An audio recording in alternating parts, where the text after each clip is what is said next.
हूल दिवस प्रशासन ने किया लाठीचार्ज। बीजेपी प्रदेश अध्यक्ष ने सरकार पर लगाया आरोप, कहा कड़ी निंदा करने योग्य लाठीचार्ज की घटना। झारखंड पेरेंट्स एसोसिएशन के अध्यक्ष अजय राय का बयान, कहा कोचिंग संस्थानों की फर्जी उपलब्धियों का हो खुलासा, पारदर्शिता के लिए बनी नियमावली। रांची में रिम्स 2 निर्माण को लेकर विवाद, प्रोजेक्ट के लिए जमीन अधिग्रहण पर नाराज आदिवासी समाज, कांग्रेस प्रदेश अध्यक्ष हृदयतों ने की शिकायत। तैमूर के रामगढ़ विधानसभा में जनसुराज का बिहार बदलाव यात्रा कार्यक्रम शुरू। जनसुराज के सूत्रधार प्रशांत किशोर ने दिया संदेश। बोकारो के हरला थाने में शांति समिति की बैठक, मुहर्रम पर्व को लेकर की गई बैठक। पुलिस ने की लोगों से आपसी सौहार्द बनाए रखने की अपील।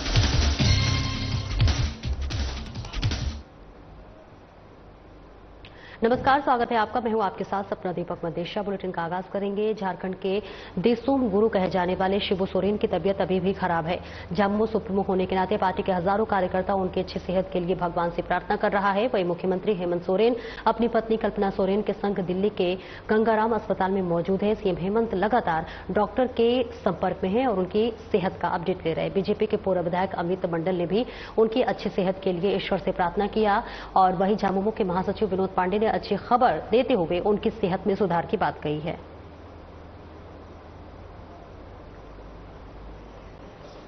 देखिए, राजनीतिक प्रतिद्वंद्विता अलग होती है और आदरणीय गुरुजी का हम सभी सम्मान करते हैं और उनके जल्द स्वस्थ होने की हम लोग कामना करते हैं। और मेरा खासकर देखा जाए तो मेरा तो पुराना संबंध उनसे है। मेरे दादाजी और गुरुजी ने एक साथ राजनीति की थी। मेरे दादाजी 2 टर्म विधायक थे जब, तो गुरुजी के साथ उन्होंने कई जगह मंच साझा की। संथाल प्रना में एक अपनत्व सा लगाव रहा है। हालांकि पार्टी अलग हुई, विचारधारा अलग हुई, लेकिन आज भी हम लोग गुरुजी को सम्मान की नज़र से देखते हैं और मैं ही नहीं, पूरे झारखंड वासी उनको सम्मान की नज़र से देखते हैं। और हम लोग यही भगवान से कामना करेंगे कि जल्द स्वस्थ हों और फिर से वापस वो पुनः लौटें। देखिए, पहले से बेहतर है गुरुजी और हम लोगों को पूरा विश्वास है कि बहुत जल्द वो हमारे बीच में आएंगे और उनका मार्गदर्शन हम लोगों को मिलेगा। चूंकि इस राज्य के ही नहीं, पूरे देश और दुनिया के लोगों का आशीर्वाद और दुआ उनके साथ है, तो निश्चित रूप से हमारे बीच में आएंगे और फिर पहले जैसा ऊर्जा हम लोगों में भरने का काम माननीय गुरुजी करेंगे। चार्टर्ड अकाउंटेंट बनना इतना आसान नहीं है, लेकिन जब एक ही परिवार में बेटा और बहू दोनों सीए हो तो चर्चा होना लाजमी है। हम बात कर रहे हैं दिगंबर जैन पंचायत के संयुक्त महामंत्री राजीव जैन छाबड़ा और बबीता छाबड़ा के बेटे ऋषभ और बहू अंजलि की, जिनसे हमारे हजारीबाग संवाददाता प्रमोद खंडेलवाल ने खास बातचीत की है।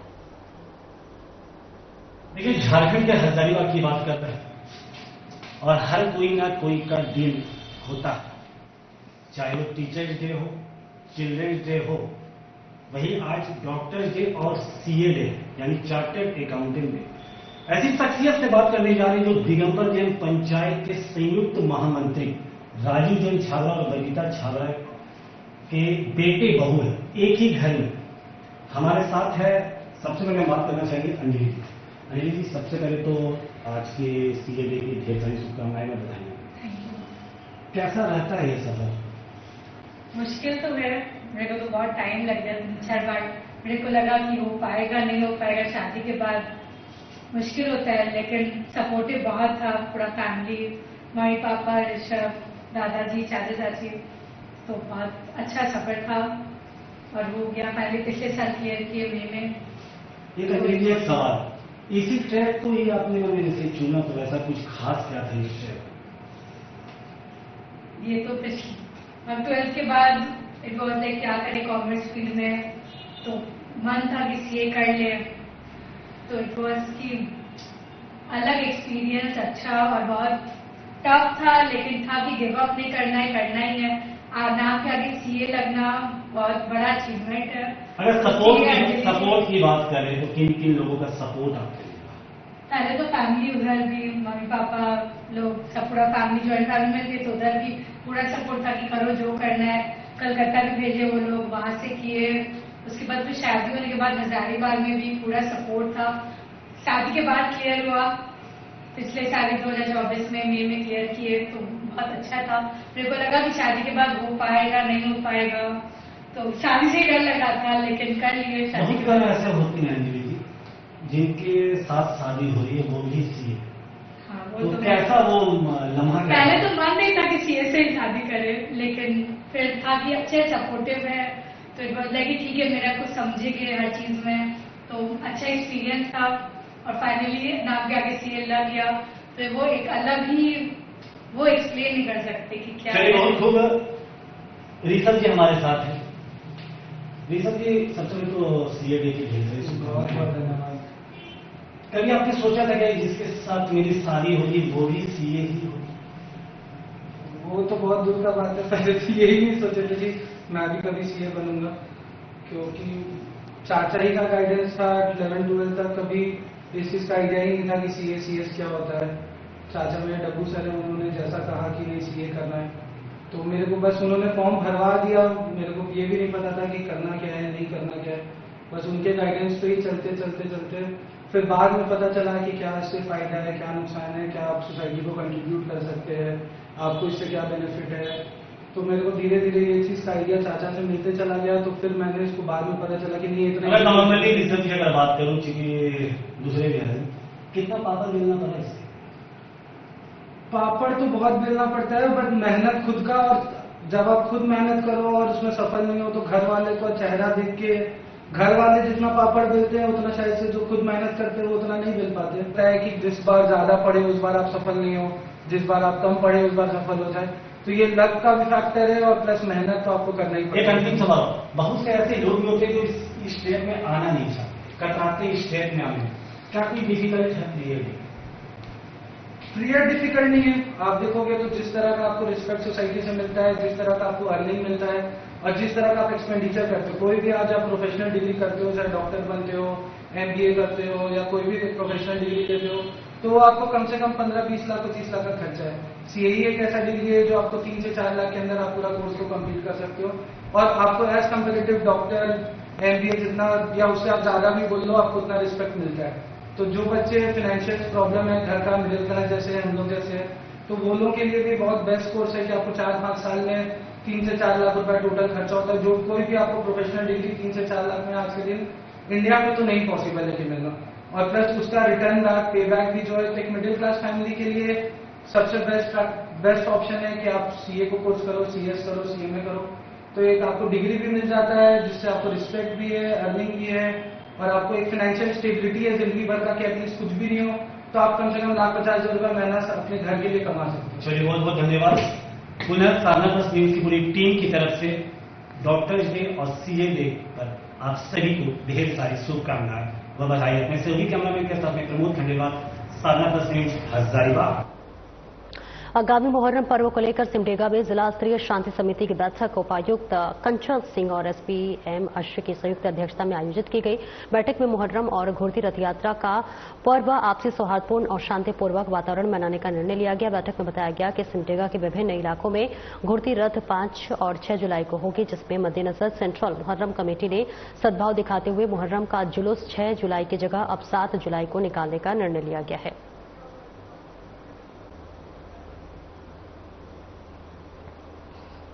पर्व है वो शांतिपूर्वक सद्भाव से बनाया जा सके जिले में, उसके लिए जो व्यवस्थाएं करनी है इन पर चर्चा की गई और सभी से अपील की गई कि सब लोग आपसी सद्भाव से, क्योंकि उसी समय घुड़ती रथ यात्रा का भी समय है, तो दोनों ही समुदाय के लोग अपने अपने जो पर्व है वो आपसी सद्भाव से और समरस होकर के मना सके, इसके लिए शांति समिति का आयोजन किया गया था।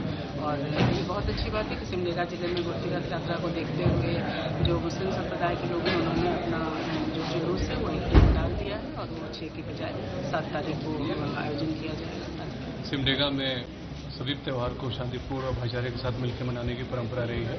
इस बार मुहर्रम और रथ यात्रा दोनों का त्यौहार जब एक दिन पे क्लैश किया तो लोगों ने एक दूसरे के लिए सद्भाव दिखाते हुए रथ यात्रा के अगले दिन मुहर्रम के जुलूस का निर्णय किया है, जो बहुत प्रशंसनीय है। और पुलिस प्रशासन की तरफ से सुरक्षा संबंधी सारे इंतजाम किए जा रहे हैं। इस संबंध में बहुत डिटेल तरीके से हम लोगों ने आज मीटिंग में चर्चा की कि किस प्रकार से हम मुहर्रम का डिसिप्लिन बनाए रखेंगे, रूट वही फॉलो करेंगे और साथ में जो भी सुरक्षा संबंधी व्यवस्था है वो हम लोगों की तरफ से बीते 30 जून को हूल दिवस पर रासिदो कांडू की जन्मस्थली भोगनडीह में ग्रामीणों और पुलिस के बीच विवाद हो गया था, जिसे लेकर माहौल पूरी तरह से तनावपूर्ण हो गया। इस घटना को लेकर जामताड़ा भारतीय जनता पार्टी ने सुभाष चौक में मुख्यमंत्री हेमंत सोरेन का पुतला दहन करते हुए घटना को लेकर विरोध जताया, जो कि जामताड़ा बीजेपी के जिलाध्यक्ष सुमित शरण के नेतृत्व में किया गया।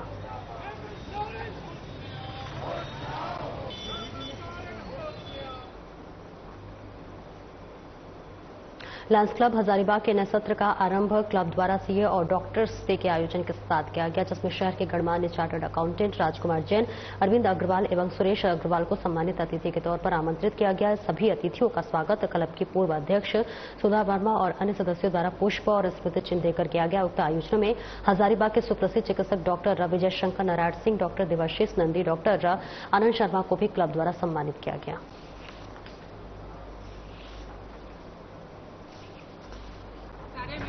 काफी सहयोग किए, जिस कारण हम काफी अच्छे काम कर पाए हैं और आज मेरा सत्र खत्म हुआ। नए अध्यक्ष बने हैं महेश खंडेलवाल और आशा के साथ उनको हम लोग अध्यक्ष बनाए हैं, वो भी अच्छे काम करेंगे।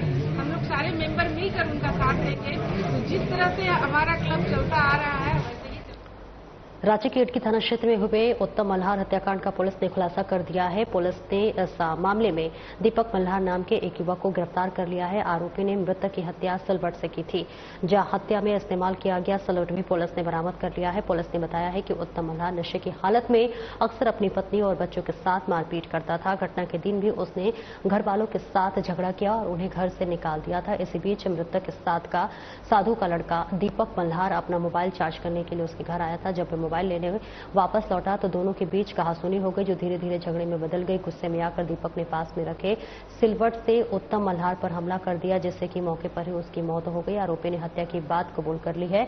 हत्या में प्रयुक्त सिलवट बरामद कर लिया गया है। आगे की जांच जारी है।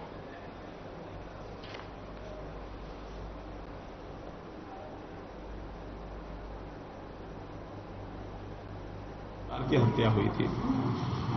कांड का अनुसंधान जब बारीकी से किया गया तो ज्ञात हुआ कि उसके रिश्तेदार ने ही हत्या की है।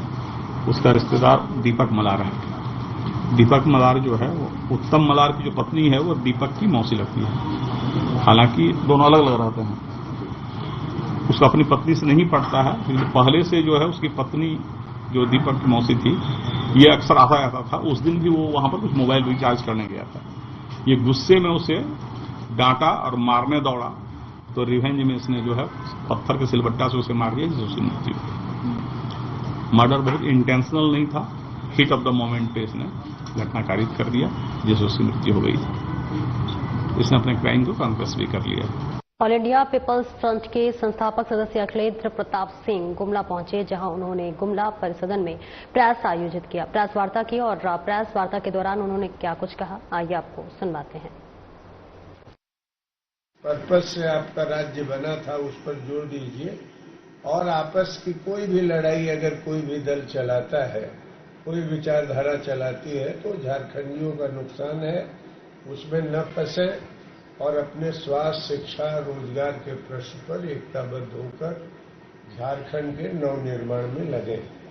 तो यह है। और आईपीएफ का एक राष्ट्रीय सम्मेलन हमने नवंबर लास्ट दिसंबर फर्स्ट वीक में दिल्ली में तय किया है, और इस नवनिर्माण दल से इसके जो राष्ट्रीय पदाधिकारी उरांव समुदाय के द्वारा आदिवासी उरांव समाज संघ का 78वां स्थापना दिवस समारोह स्थानीय पिल्लई टाउन हॉल में काफी धूमधाम के साथ मनाया गया। समारोह में मुख्य अतिथि संदीप अनुराग टोपनो, अनुमंडल पदाधिकारी विशिष्ट अतिथि महेंद्र छोटन, उरांव अनुमंडल पदाधिकारी जगन्नाथपुर सुनील उल्को, जिला आपूर्ति पदाधिकारी पश्चिमी सिंहभूम बहामन टूटी, अनुमंडल पुलिस पदाधिकारी सदर चाईबासा ने दीप प्रज्वलित कर किया गया। टैलेंट हंट प्रतियोगिता परीक्षा 2025 में प्रथम श्रेणी, द्वितीय श्रेणी एवं तृतीय श्रेणी में पास छात्राओं को भी विशेष रूप से पुरस्कृत और सम्मानित किया गया।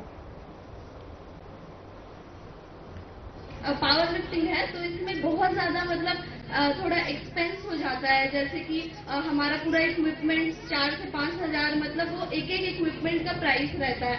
और उतना हम लोग अफोर्ड नहीं कर सकते। बट मैं देखती थी कि मतलब सभी लोग घूमने जा रहे हैं, बट मैं जितना भी मैया योजना का जो पैसा आता था, मैं सारा पैसा जमा करके पूरा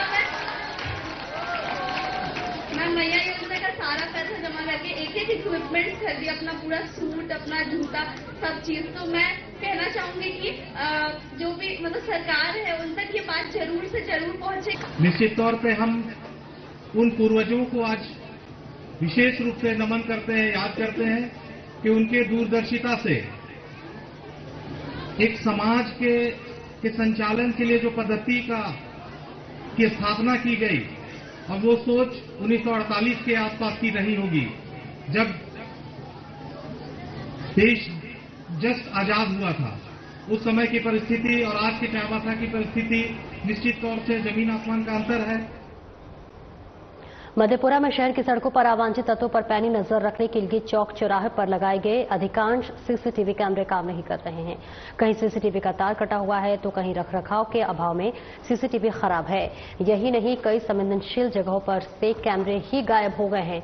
मधेपुरा नगर परिषद द्वारा सीसीटीवी लगाने पर खर्च किए गए हैं करीब 2 करोड़ रुपए का कोई खास लाभ होता नहीं दिख रहा है। इस मामले में मधेपुरा जिलाधिकारी तरनजोत सिंह ने बताया है कि जून में आए आंधी तूफान में बड़ी संख्या में कैमरे की वायरिंग डैमेज हुई है, जिसे जल्द ठीक कर लेने का निर्देश दिया गया है। परिषद मधेपुरा में लगभग 170 सीसीटीवी कैमरास इंस्टॉल किए गए हैं। कार्यपालक पदाधिकारी के साथ हमने समीक्षा की थी और जून के फर्स्ट वीक में 6 जून के अराउंड जो आंधी तूफान आया था, तो उसमें काफ़ी संख्या में सीसीटीवी कैमरा जो वायर्ड कैमरा है, तो उनकी वायरिंग डैमेज होने की वजह से कैमराज जो है खराब हुए हैं। तो इसके लिए कार्यपालक पदाधिकारी मधेपुरा को हमने डायरेक्शन दिया है कि 1 महीना के अंदर सभी कैमरा को चालू करवाएंगे और उसके लिए सतत रूप से उसका रिपेयर और मेंटेनेंस करने के लिए भी विभागीय नियमों के अनुसार कर्मियों की प्रतिनियुक्ति और एजेंसी की प्रतिनियुक्ति करें। चतरा में पावर कट की समस्या से लोग काफी परेशान हैं। शहर की विद्युत व्यवस्था का आलम यह है कि यदि थोड़ी सी भी तेज हवा चली अथवा बारिश हुई तो बिजली गायब हो जाती है। पावर कट की मार लघु कुटीर उद्योग चलाने वाले को विशेष रूप से झेलनी पड़ रही है। वहीं विद्युत विभाग के कार्यपालक अभियंता कहते हैं कि पावर कट मजबूरी वश किया जाता है। हमारा प्रयास होता है कि अधिक से अधिक बिजली जिले वासियों को उपलब्ध कराई जाए। ठीक है, तो 4 घंटा और 8 घंटा की बात है। कभी कभी ऐसा इमरजेंसी सिचुएशन आ जाती है घर से वेदर कंडीशन के कारण, जिसके कारण हमको 2-3 घंटे की पावर डिस्ट्रप्शन होती है। बाकी हम लोग अपनी तरफ से बहुत। सारण जिले के जलालपुर प्रखंड स्थित पियानो गांव में 5 दिवसीय धार्मिक यज्ञ के आयोजन पर मां भगवती की मूर्ति का प्राण प्रतिष्ठा किया गया, जिसमें सैकड़ों श्रद्धालु एवं भक्तगण पारंपरिक वस्त्र पहनकर शामिल हुए। आयोजन का समापन पूर्णाहुति और भंडारे के साथ हुआ। इस दौरान पूरे गांव में उत्सव का माहौल कायम रहा।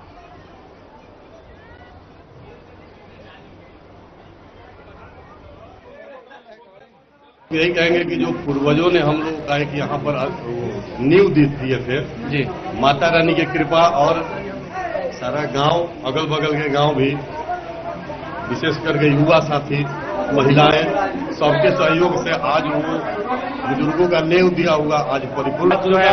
सभी भक्तजन पर अपनी कृपा दृष्टि बनाए रखे, सबको खुशहाल रखे, सबको आनंदमय रखे। माँ भगवती मेरी प्रार्थना स्वीकार करें, जगत का कल्याण करें। जय माता दी। क्या नाम हुआ आपका? बबलू बाबा। वहीं जमशेदपुर के पोटका में भीषण बारिश और गोडा नदी में आई उफान ने लवकुश आवासीय विद्यालय में काफी तबाही मचाई है, जिससे स्कूल प्रबंधक को लाखों रुपए का नुकसान हुआ है। बताया जा रहा है कि बारिश और नदी का पानी लवकुश आवासीय विद्यालय में जा घुसा, जिससे कि स्कूल में रखे खाद्य सामग्री, कंप्यूटर, वस्त्र सहित अन्य सामान खराब हो गए हैं। बताया गया है कि लगभग 30 साल बाद ऐसा मामला देखने को मिला है। अभी मतलब 20-30 साल पहले से देखे नहीं थे कभी, ये वाला पहले बार देखे कि मतलब बहुत अचानक पानी आ गया। पानी के चलते हम लोग देखे कि स्थिति थोड़ा ये है, हम लोग निकाले बच्चा सबको गांव तरफ ले गए स्कूल। अच्छा, ये हर साल आता है बारिश की? काफी साल बाद आया? नहीं, बहुत काफी साल आया, पहले तो नहीं कभी देखे थे। नदी छोटा है, पानी थोड़ा ऊपर तरफ आ गया। अच्छा, तो अचानक कैसे हो गया? इतना बारिश कहाँ से हो गया?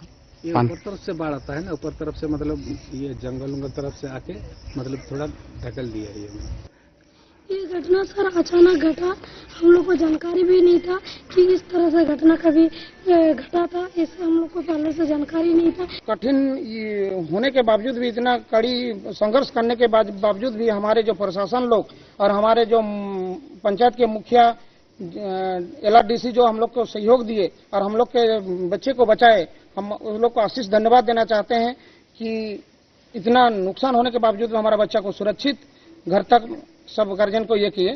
तो स्कूल चलाने का जब बात आता है, अभी हम लोग नहीं चाहते कि बच्चा का लाइफ बर्बाद हो या लाइफ कुछ सुधारने के लिए कोशिश करते हैं। 1000 रुपया में हम लोग 1 महीना का खाने।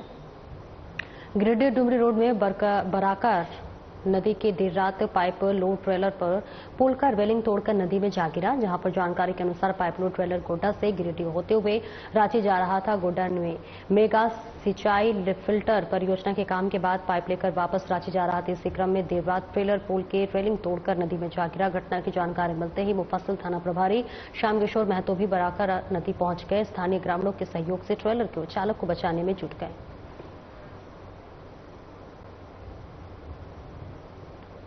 बालाडीह पुलिस ने बड़ी कार्रवाई करते हुए इंडस्ट्रियल एरिया स्थित सुंदरम स्टील फैक्ट्री से चोरी किए गए करीब 5 लाख रुपए मूल्य के 13 टन 730 किलोग्राम स्पंज आयरन को धनबाद के टुंडी स्थित एक कबाड़ी गोदाम से जब्त किया गया है। जांच के क्रम में खुलासा हुआ है कि फैक्ट्री में कार्यरत कुछ कर्मियों की मिलीभगत से पिछले 8 माह से ये चोरी का खेल चल रहा है। पुलिस ने इन मामले में 2 आरोपियों जो है कांटा बाबू गोपाल भंडारी और गार्ड मुकेश गुराई को हिरासत में लेकर पूछताछ कर दी। बता दें कि इस मामले में आयरन रिसीवर रोहित रवानी को भी गिरफ्तार किया गया है। प्लांट में कांटा मैन और गार्ड के द्वारा मिलीभगत होकर ट्रकों के वजन करने में कुछ त्रुटि उत्पन्न कर, जैसे ट्रक को आगे कर देना ताकि उसका वेट सही नहीं मिल पाए, अधिक माल लोड होता था और कम वेट का कांटा स्लिप जनरेट किया जाता था। इस तरह से काफी मात्रा में स्पंज आयरन चोरी का प्राथमिकी दर्ज कराया गया था, जिस संबंध में पुलिस के द्वारा त्वरित कार्रवाई करते हुए और गुणवत्तापूर्ण अनुसंधान करते हुए प्लांट में कुछ घटना हो गई है, जो मतलब एक और इशारा कर रहा है कि शायद कुछ बड़े लेवल का घटना है। इसमें मतलब बेसिकली रॉ मटेरियल और हमारा जो फिनिश्ड गुड है यहाँ पे, उसका चोरी का मामला है बेसिकली। तो अभी तो एक छोटा मोटा मतलब हम लोगों ने ये जो हम लोगों के सामने की बात है, जिसमें बक्सर में शादी के नाम पर ठगी करने वाले गिरोह के 3 सदस्यों को पुलिस ने गिरफ्तार किया है। इसमें एक युवती, महिला और पुरुष शामिल हैं। इनके खिलाफ राजस्थान के रहने वाले अशोक कुमार ने नगर थाने में 2 दिन पहले शिकायत दर्ज कराई थी। इस संबंध में बक्सर SP शुभम आर्य ने बताया है कि गिरफ्तार तीनों आरोपियों ने आपसी तालमेल से सोशल मीडिया पर शादी कराने वाले पोस्ट डालते थे, जो इनके झांसे में आ जाता था। उससे बातचीत कर अलग अलग लड़कियों की तस्वीर भेज फंसाते थे। पुलिस ने इनके पास से ठगे गए कुल 1,42,000 रुपए भी बरामद किए हैं। को कल ये सूचना प्राप्त हुई कि बक्सर जिला अंतर्गत में एक गैंग ऑपरेट कर रहा है, जो कि राजस्थान और हरियाणा में स्थित वो व्यक्ति जिन लोगों को शादी के लिए लड़कियों की आवश्यकता होती है और वहाँ से वो कोई संपर्क करते हैं, तो यहाँ के लोग उनसे संपर्क स्थापित करते हुए उनको कुछ फोटो जो हैं वो बेसिकली पहले मोबाइल पर भेजते हैं और फिर जब लोग बात तय हो जाती है तो लगभग 2 लाख रुपए में एक लड़की की शादी कराने की बात वो करते हैं। भविष्य को लेकर मानसिक तनाव झेल रहे 22 साल के युवक शुभम सिंह ने अपने घर में पंखे से लटककर आत्महत्या कर ली। शुभम सिंह छोटी अलीगंज का रहने वाला था और परिवार का इकलौता बेटा था। प्राप्त जानकारी के अनुसार शुभम कोलकाता में आर्टिस्ट की पढ़ाई कर रहा था और बेहतर नौकरी की तलाश में था। परिजनों ने बताया है कि शुभम अपने करियर को लेकर बेहद चिंतित था। वही घटना की सूचना मिलने पर मौके पर पहुंचे सहायक अवर निरीक्षक महादेव मंडल ने शव को कब्जे में लेकर आगे की जांच शुरू कर दी है। फिलहाल इस बुलेटिन में इतना ही। नमस्कार।